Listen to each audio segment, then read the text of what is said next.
I taste, what you taste is totally personal. Now, we might agree that, there's a bit coffee in there or something.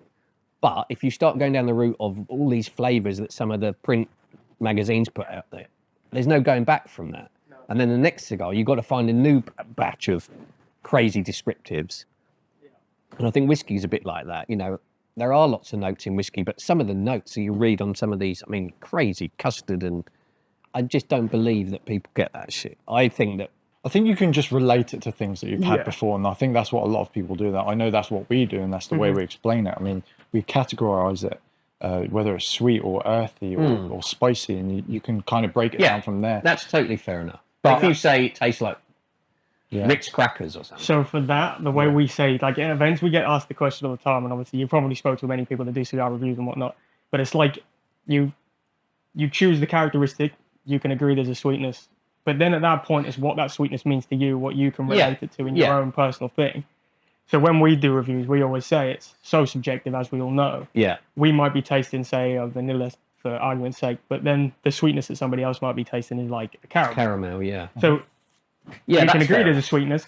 Yeah. Everything else that follows that is where it becomes subjective nature. It's very different because, you say, everything's different between three. Yeah, and it's very difficult because I remember as a young cigar novice, you know, avidly reading this stuff and then expecting to taste it. And of course you don't, or you very rarely do.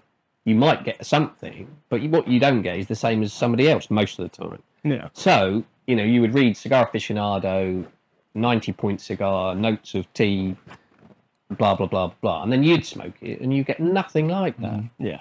And I thought, well, how does this work? Because it says it should be sweet, or it says it should be spicy, coffee. I didn't get that. Yeah. So that really makes me think it's such a personal thing. Yes. And it depends on what you've eaten, your state of mind, as we've said, who you're with. Yeah. All of that stuff affects how you appreciate that cigar. Yeah. I think the one thing that I struggle with is the disconnect from the review side of myself. I mean, if I'm out with friends and I'm with a cigar, they'll say, like, what's the cigar like? I'll go into that review frame of mind and I'll start describing it, and I'm thinking, why am I like describing it so much? Like, sometimes I think to myself, well, maybe I should just enjoy a cigar for the fact that I'm enjoying the cigar. Exactly. And stop looking at it in these thirds. Yeah. But, you know, we're you project onto the cigar, don't you? Exactly. If you're not careful. And I think I'm the same. All I wanted to do was, like being at the concert, being at the football, whatever, I want to experience it. Yeah. And I don't want to be thinking that first third was a bit peppery. No, I just want to enjoy the bloody cigar. Yeah.